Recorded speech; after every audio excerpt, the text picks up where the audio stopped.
Jangan kecewa sama Tuhan. Jangan benci, jangan dendam sama mereka yang bunuh papa.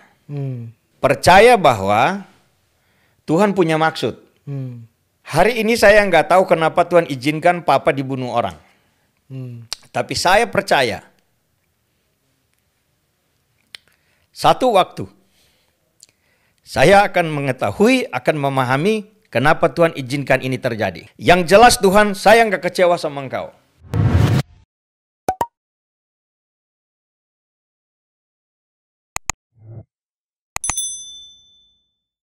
Ya, kembali lagi di program Today's Message Podcast. Kembali bersama dengan saya Jose Claudio, dan di studio hari ini sudah ada seorang pastor yang luar biasa. Puji Pastor Tuhan. Lewi Katiandago. Wow, apa kabar Pastor? Shalom, host. Kabar saya baik-baik saja, puji Sehat? Tuhan. Sehat walafiat. Yes, haleluya. Oke Pastor, nah hari ini kita pengen ngobrol-ngobrol dan juga penonton pemirsa juga ingin mendengarkan sebuah cerita. Dan cerita ini mengisahkan tentang pengampunan seseorang yang mengalami hal yang berat dalam hidupnya, di mana hampir satu keluarganya dibantai, dan orang itu adalah Pastor Lewi sendiri, ya. Iya. Nah itu kejadiannya kapan tuh Pastor? Satu keluarga tuh Tahun 1999, dalam kurun waktu 9 November sampai Januari tahun 2000. Wow, itu kejadiannya kenapa bisa sampai ada pembunuhan sampai massal gitu? Itu konflik SARA ya. Jadi itu konflik horizontal. Kembangan dari konflik yang ada di Ambon, di Maluku. Dan dia merambah ke daerah kami, Halmahera. Di Halmahera ya. Maluku Utara ya. Iya. Kampung saya dulunya namanya Lola, Kecamatan Oba, Kabupaten Halmahera Tengah.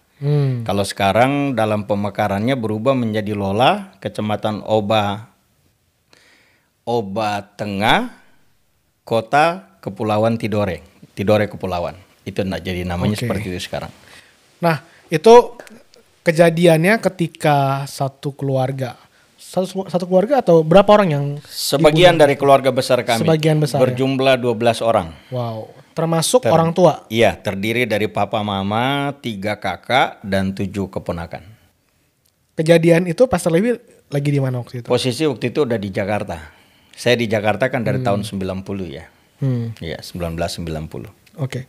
Jadi waktu keluarga dibantai atau dibunuh sama beberapa orang-orang itu, kejadiannya karena mereka mempertahankan iman. Iya. Gitu ya. Nah itu pernah dengar nggak ceritanya Pastor, seberapa sulitnya atau mereka kok bisa ya sampai mempertahankan walaupun harus, kayak kalau saya mikir-mikir zaman sekarang, kita kalau ngalamin gitu lagi kayaknya wah, mendingan saya bilang saya nggak percaya Yesus, saya hidup selamat gitu. Kok bisa ya sampai keluarga Pastor berani mempertahankan gitu ya? Iya, memang sih akhirnya gini, bahwa iman kekristenan itu atau kekristenan itu bukan soal kita percaya Yesus toh. Iya, tetapi kemudian bagaimana kita mempertahankan iman. Itu lebih penting dari sekedar kita berkata saya Kristen. Gitu. Dan ayah saya ini sebetulnya dulu bukan seorang Kristen yang bertobat sebetulnya. Karena kalau kami itu orang Sangir, apalagi yang merantau, rata-rata punya ilmu. Ilmu hitam ya. Gitu. Dan ayahnya Pastor punya? Ayah saya walaupun waktu itu sebagai majelis gereja, dia punya ilmu itu. Bahkan ilmu bukan sekadar melindungi diri, tapi bisa menyerang, membunuh orang. Gitu loh. Tetapi kemudian di saat saya umur kisaran 2 tahunan ya, itu berarti di tahun saya kan 69 ya, berarti di tahun 70-71 begitu. Ya itu ayah saya bertobat. Dan waktu dia bertobat, dia menjadi seorang Kristen yang sangat fanatik, bukan dengan agama Kristennya, tetapi fanatik dengan kebenaran Kristus itu, kebenaran firman. Nah itu di soal itu dia sangat fanatik. Makanya kami dari kecil sudah diajari untuk doa, punya hubungan pribadi dengan Tuhan. Setiap pagi, Senin sampai Sabtu wajib doa pagi sama-sama, baca Alkitab gitu ya. Berlutut. Dan saya ingat waktu itu saya masih belajar baca-baca malah ya. Berarti SD kelas 3, kelas 4 kalau di kampung. Kalau sekarang kan belum sekolah udah bisa baca ya. Kalau dulu di kampung itu bahkan kelas 5 bacanya masih nambah-nambah huruf gitu ya. Nah saya mungkin di kelas 3, kelas 4 itu baca masih nambah-nambah huruf. Lalu bintang-bintang saya baca binatang-binatang. Oh gitu. Di masa itu tapi papa dengan sabar masih menunggu gitu dan itu udah baca Alkitab ya maksudnya? udah ikut baca, udah ikut wajib baca baca gitu. Apalagi kalau saya sudah waktu itu sudah sekolah di kota, lagi liburan pulang, nanti ketemu mereka lagi baca Kisah Rasul umpamanya ya. Nanti kalau pulang lagi baca di Wahyu atau di Mazmur, itu artinya dari Kejadian Wahyu sudah balik lagi depan ke belakang lagi, begitu loh. Wow. Dan papa saya bersyukur karena dia bukan hanya saja mengajarkan kami iman, membawa kami kepada Tuhan, tapi dia memberikan contoh bagaimana cara mempertahankan imannya. Wow. Jadi waktu itu begini, kerusuhan itu yang ada di Ternate sekitarnya kan itu berawal atau berkembang dari kerusuhan yang ada di Maluku, di Ambon. Di Ambon gitu. Ya. Dan di Ambon itu juga awalnya cuma dari 2 orang berantem, kamu sama aku, kebetulan kamu Islam, saya Kristen gitu kan. Berawal dari gitu doang. Okay. Tapi kan kamu panggil teman, saya panggil teman. Akhirnya kan dari satu kelompok Kristen, satu kelompok Islam. Lalu terjadilah yang namanya sarah gitu ya. Dan itu sebetulnya menurut saya sih dikondisikan. Itu nggak benar-benar. Karena orang sana itu memang cepat panas iya. Tapi untuk sekaligus cepat mengampuni juga iya sebetulnya. Oh, gitu. Tapi kalau kemudian sampai tega membunuh, saya pikir itu ada faktor lain, gitu ya. Nah khusus yang di kampung kami, jadi menurut cerita waktu itu setelah kerusuhan saya mendapat cerita bahwa tanggal 6 hari Sabtu gitu ya, November ya, mereka udah pada ke hutan. Hari Minggu tanggal 7 masih juga udah di hutan atau di kebun. Masih ada 1-2 laki yang di kampung, tapi kemudian juga ada doa bersama gitu ya. Dan beberapa pengurus desa berkata bahwa ini aman, tenang dan sebagainya. Persoalan kan kondisi di luar orang yang merasa aman dia nggak tahu apa-apa kan. Nah ini kan menurut saya juga ini kan diset, direkayasa sedemikian rupa. Nah saya potong sebentar dengan jawab pertanyaan tadi untuk jawaban saya begini. Di sekarang ini saya pulang di kampung atau saya ngomong dengan teman-teman di sana, saya bilang gini, dulu itu karena Islam yang diprovokasi, maka Kristen yang korban. Andai kata Kristen yang diprovokasi, maka Islamlah yang korban. Dan menurut saya, kita semua ini dua belah pihak sama-sama korban. Jadi saya datang ke sini mengajak kita untuk rekonsiliasi dan benar-benar kita memang berdamai. Jadi nggak ada curiga lagi. Kalau seperti dulu kita bisa masuk keluar dengan bebas tanpa ada curiga, mari kita seperti suasana seperti dulu itu. Makanya tahun lalu waktu kami bikin rekonsiliasi itu saya bilang kita nggak ada lagi istilah orang Kristen atas, orang Islam bawah, nggak ada. Kita sama-sama orang lola begitu ya. Jadi Pastor udah sempat adain acara rekonsiliasi? Ada, waktu itu pas sekaligus kita resmikan pastori di kampung kan. Jadi namanya pastori rumah doa, pastori rumah doa dan rumah pembinaan iman gereja Kemuliaan Sion gitu. Pastor Leo waktu itu datang ke sana dan ada ibu-ibu dari persekutuan doa Haleluya juga. Puji Tuhan waktu itu acara lumayan dianggap sukses ya, karena dari berbagai elemen masyarakat hadir, dari Babinsa ada, dari polisi ada, dari polisi juga dari Kapolsek. Itu juga ada, dari Koramil ada, bahkan dari wali kota juga utusan ada, staf ahlinya Pak Halil ada juga. Jadi kemudian kalau zaman sekarang kan sudah apa-apa orang pakai siaran langsung Facebook gitu. Iya, jadi live, ya? jadi menjadi nasional juga waktu itu kira-kira begitulah. Ya. Nah, kemudian kembali ke pertanyaan tadi, waktu di tanggal 7 itu sudah pada lari ke hutan, tanggal 8 papa saya juga ikut ke hutan. Maka di tanggal 8 itu hari Senin sudah mulai ada, kalau saya nggak salah ingat tuh hari Senin tanggal 8-nya, itu sudah mulai ada di kampung tuh sudah mulai ada pembakaran rumah-rumah. Ada bunyi-bunyi semacam bom, entah itu bom molotov atau petasan yang gede-gede nggak jelas ya. Ada bunyi-bunyi tiang listrik yang diketok-ketok gitu, jadi menambah ketakutan.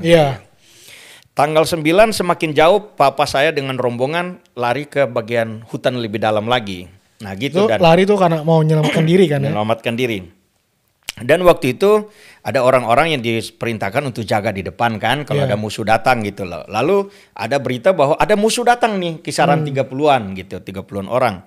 Papa saya bilang gini, yang agak muda-muda atau yang muda-muda kalian hadang mereka, Yang ibu-ibu dan anak-anak, perempuan semua lari lebih dalam lagi, lebih ke hutan lagi. Kami tetap di sini berdoa. Jadi papa saya semacam pemimpin doa gitulah ya.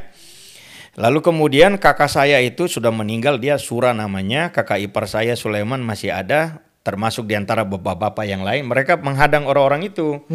Dan orang-orang itu termasuk kenal masih teman-teman mereka juga sebetulnya. Dia lawannya sebenarnya temennya juga ya. Tapi kayak udah nggak sadar gitu, kayak kerasukan gitu loh, kayak dalam pengendalian gitu.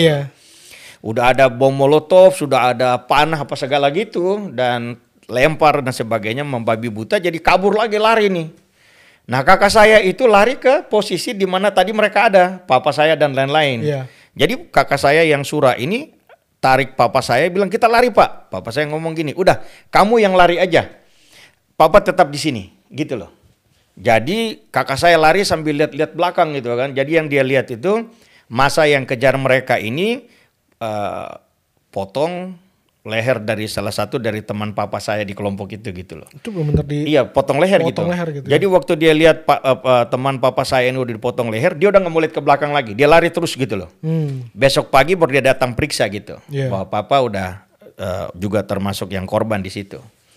Nah di saat seperti itu pastor, waktu pastor kan di Jakarta ya kondisinya waktu itu. Mendengar kejadian seperti itu dan yang saya tahu juga pastor waktu itu sudah menjadi pendeta. Sudah di hamba Tuhan, dilantik. Apa yang pastor rasakan, apa yang tiba-tiba muncul dalam pikiran pastor ketika mendengar berita itu? Jadi yang saya dengar tuh begini. Ada office boy telepon, "Kak, tadi kakaknya kakak telepon dari Manado." Pikiran saya kalau kakak kandung gak ada di Manado kakak sepupu. Apa bilangnya? Dia langsung ngomong lagi. Dia ngomong gini, katanya kakaknya papa itu dibunuh orang. Wah itu kacau loh. Tanpa ada, nggak ada basa-basi, nggak ada ngomong apa atau bilang kakak kesini dulu, gitu, nggak ada. Langsung aja ngomong. Itu kita lagi acara ulang tahun loh itu. Saya 21 ulang tahun. November tuh 22 ada kenalan saya ulang tahun. Jadi di rumah dia, di sana di Pulau Mas. Terus begitu dengar gitu kayak disambar petir loh. Masa sih papa saya bisa dibunuh orang? Itu pertanyaan itu yang ada di hati saya, pertanyaan itu. Siapa yang berani bunuh itu? Kok tega-teganya gitu ya? Itu baru tahu papanya doang apa udah tahu semua? Baru papanya, baru papa aja. Lalu saya anak itu bilang gini, tapi ini kakak ada tinggalin nomor telepon. Nah saya ambil nomornya, saya pikir pakai handphone kan mahal pulsa tuh. Masih saya zaman dulu ya? Iya, pakai dari wartel nih. Wartel. Telepon kakak saya. Lalu dia cerita lah. Jadi dalam cerita itu ternyata yang sudah dibunuh, udah tahu terbunuh papa. Mama juga. Mama belum. Kemungkinan kakak perempuan juga dengan 2 anak lakinya, begitu ya. Saya sempat nanya, tahu siapa yang bunuh? Disebutlah nama-namanya. Tahu. Iya, dan anak-anak yang bunuh itu kisaran umur di bawah saya 3-4 tahun lah, gitu ya. Berarti kakak-kakaknya mereka itu teman-teman saya juga, teman SD dan sebagainya gitu loh. Jadi ini orang-orang yang saya kenal. Tapi saya ingat waktu itu saya ngomong gini sama kakak saya yang Adolf itu, saya bilang gini, begini, jangan kecewa sama Tuhan. Jangan benci, jangan dendam sama mereka yang bunuh papa. Karena papa baru yang pasti tuh, yang kakak kan masih dugaan. Begitu. Terus saya bilang gini, percaya bahwa Tuhan punya maksud. Ya udah. Jadi akhirnya diskusi seputar itu, sekarang kita doa nih. Ini lucu nih, waktu doa dia nangis-nangis nih. Saya tahan. Kenapa saya nggak nangis? Karena saya lagi posisi sebagai pendeta tuh. Iya. Jadi mau menguatkan gitu ya. Jadi masa pendeta lagi doa nangis, bukan kan nggak lucu ya. Iya. Yang sana malah bilang, kenapa situ yang nangis gitu kan?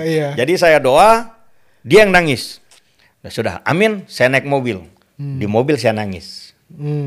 Jadi dari Pulau Mas sampai di perempatan Coca-Cola, itu saya ngomong ini, Tuhan ampuni orang yang bunuh papa.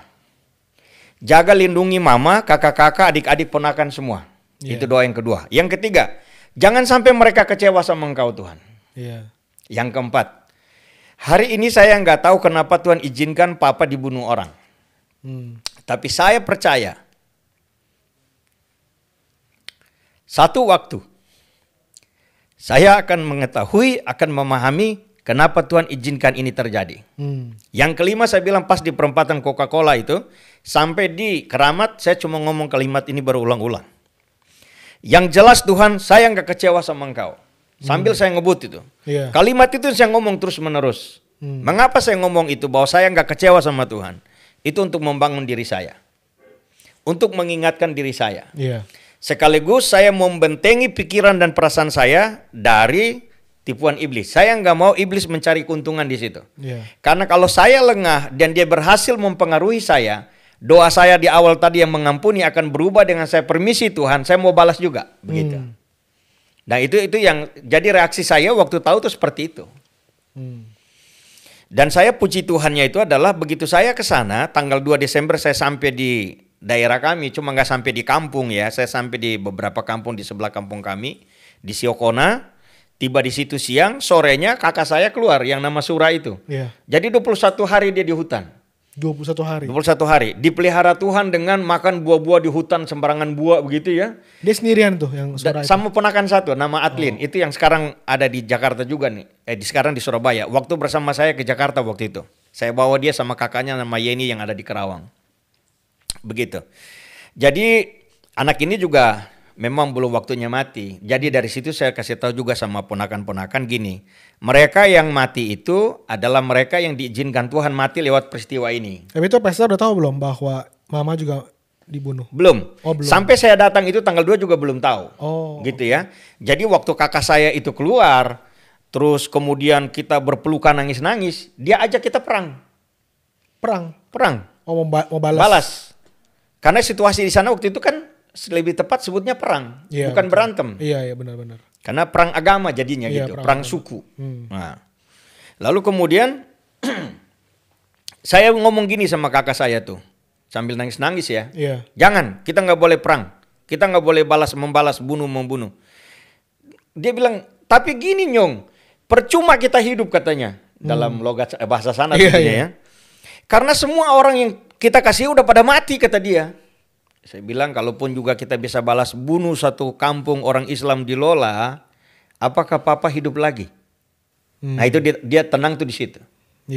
Saya bilang percuma kita bunuh, percuma kita balas, karena juga Papa nggak hidup lagi dan kalau Papa tahu dari sana dia lihat ke sini kita balas, dia juga pasti kecewa sama kita.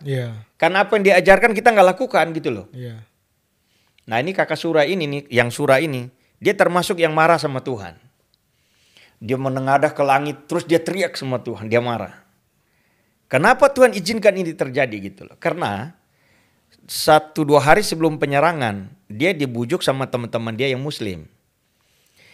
Bahasanya tuh gini, kita hubungan baik, tapi situasi ini kita nggak bisa buat apa-apa.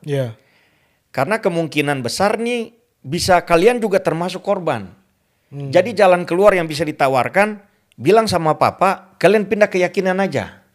Nanti diamankan di rumah imam. Jadi sempat ditawarin untuk pindah. Iya, karena itu jalannya untuk masih supaya tetap hidup. Kak Sura kasih tahu seperti yang diminta. Tapi Papa saya ngomong gini, enggak perlu. Kalaupun kita mati enggak apa-apa. Yang penting kita mati dalam Tuhan Yesus. Begitu. Jadi itu yang menjadi kebanggaan saya juga.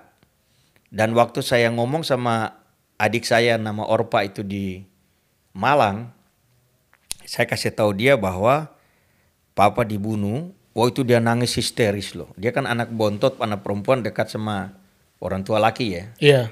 Saya bilang gini, kamu boleh nangis tapi jangan nangis kayak orang gak punya pengharapan gitu loh.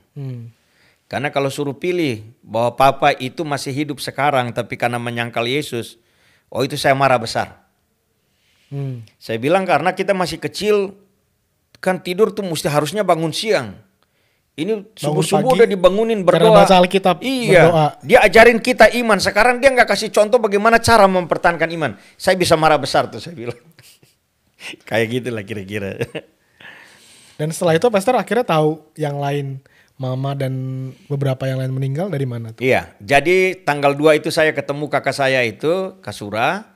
Lalu tanggal 4 saya dan kakak yang nama Adolf itu kami ke Ternate bawa ponakannya nama Atlin itu. Lalu kemudian dari situ kami ke Manado. Iya. Nah, saya tinggalkan sedikit uang dan saya juga ada dapat bantuan uang dari teman-teman di Jakarta ini. Sehingga saya minta tolong sama Kasura itu, satu, tolong cari kakak-kakak yang lain gitu ya. Cari tahu kabar mama dan segalanya. Dan yang kedua, tolong ambil jenazah papa itu. Begitu. Maka dari situlah. Jadi pastor nggak sempet lihat jenazah papa dong? Enggak, kan papa di hutan ya. Iya, iya. Dan itu wilayah itu dalam penguasaan kelompok jihad itu. Begitu. Jadi kakak saya juga pergi ambil tulang-tulang papa saya sebulan kemudian, dikawal sama tentara juga, begitu. Lalu papa saya tulang-tulangnya dibawa dari Halmahera ke Ternate, Ternate ke Manado, Manado ke Sangir, kuburnya di Sangir. Jadi papa tuh tulang-tulang ya.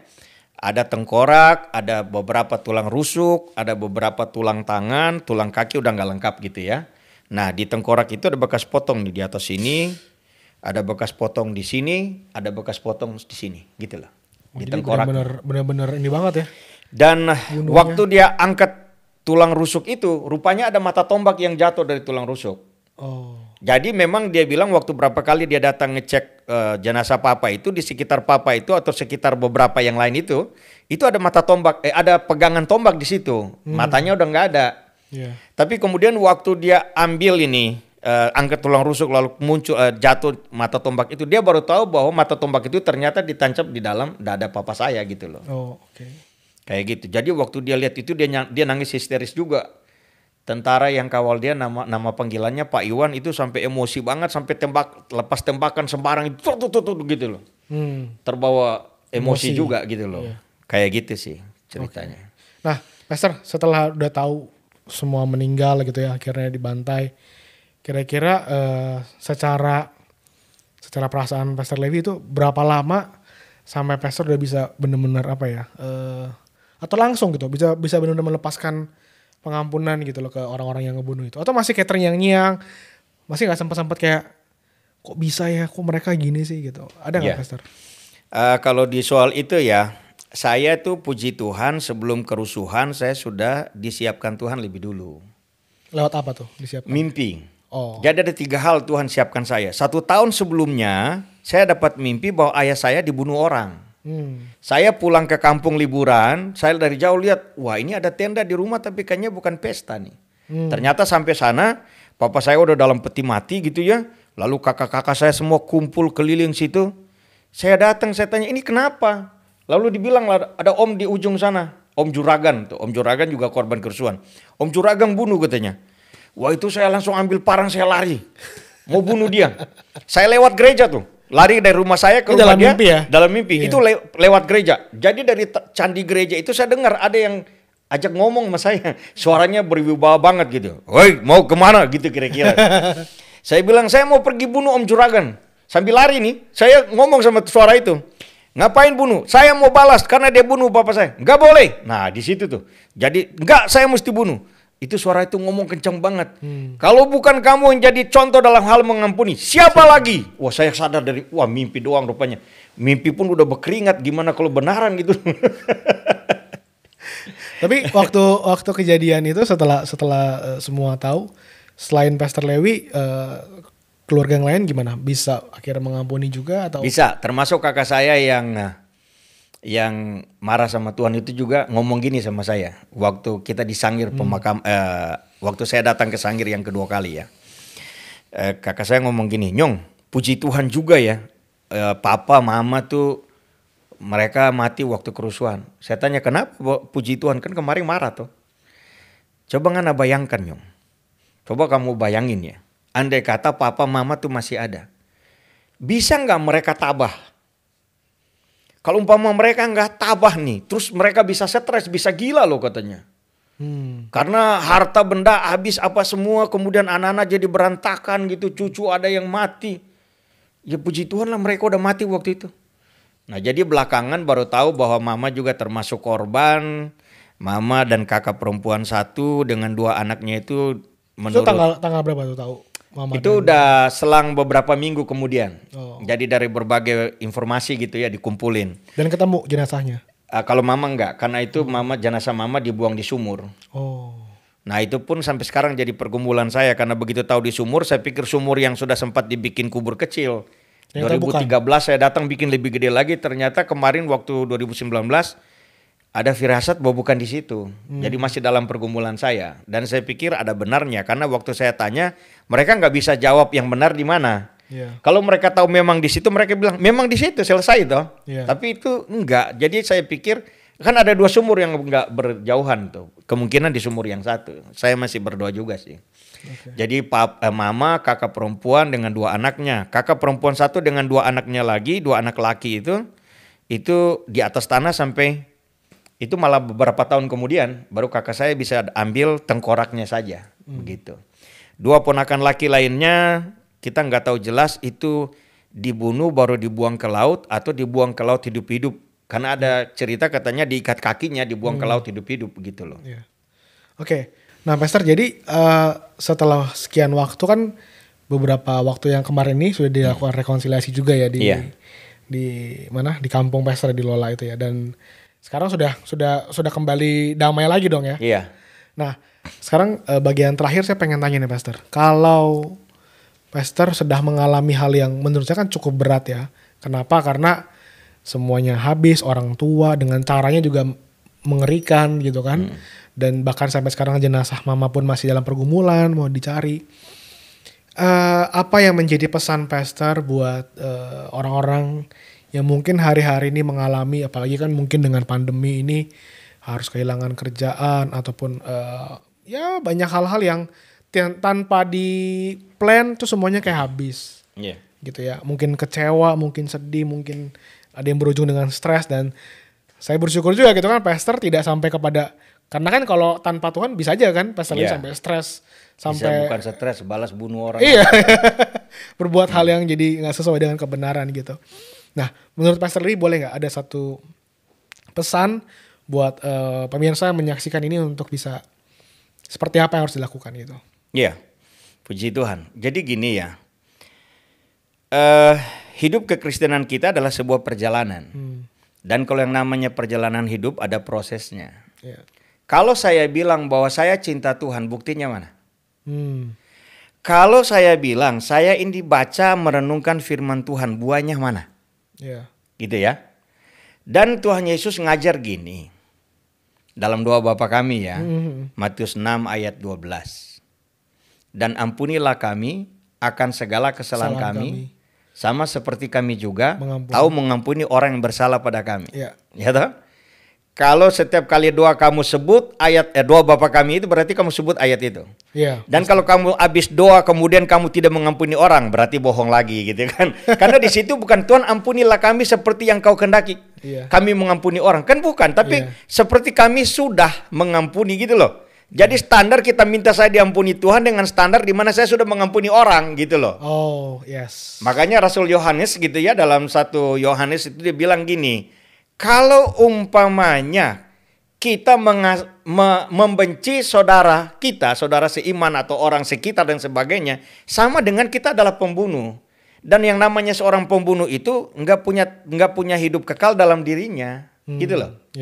Jadi yang namanya pengampunan itu harga mati. Kita harus mengampuni. Kalau tadi kamu tanya di masa pandemi ini semua bisa begini begitu dan segala macam, masih hubungan dengan kesaksian ini mungkin satu kata saja, kita mesti punya yang namanya kerelaan. Lepaskan aja. Walaupun itu berat ya? Berat, lepaskan aja. Karena apa yang kita lakukan adalah hal yang Tuhan mau. Dan kalau kita mau melakukan hal yang Tuhan mau, pasti ada kasih karunia juga. Tuhan akan memampukan. Kalau Tuhan bilang mengucap syukur dalam segala hal, berarti Tuhan juga mau lihat dalam keadaan kita habis-habisan, hancur-hancuran, mana ucapan syukurnya. Kita ingat ayatnya, kita nggak punya kemampuan. Tuhan akan mampukan kita untuk melakukannya. Intinya, Tuhan akan selalu bersama, Tuhan akan selalu menunjukkan diri dia siapa dalam diri kita, dalam situasi apapun gitu loh. Dan pasti bersama dengan Tuhan, kita akan baik-baik saja, akan keluar sebagai pemenang. Gitu. Dan seperti tadi yang Pastor bilang juga bahwa apa yang Pastor Lewi bisa alami di saat mendengar keluarga dibunuh itu juga tidak terlepas dari kehidupan Pastor sebelumnya bersama dengan orang tua ketika dipaksa untuk ada bukan paksa lah ya, didisiplin untuk membangun hubungan dengan Tuhan walaupun belum ngerti baca Alkitab. Jadi penting juga ya Pastor hubungan kita dengan Tuhan yang memampukan akhirnya kita bisa melewati masa-masa sulit dalam hidup kita. Iya. Wow, thank you banget Pastor buat kesaksiannya luar biasa dan terima kasih. Saya percaya ini bisa menjadi berkat buat semuanya menyaksikan dan termasuk buat saya juga. Tuhan berkati, sampai ketemu di episode kita selanjutnya bersama Pastor Lewi. Siap, Tuhan berkati. Amin. Puji Tuhan.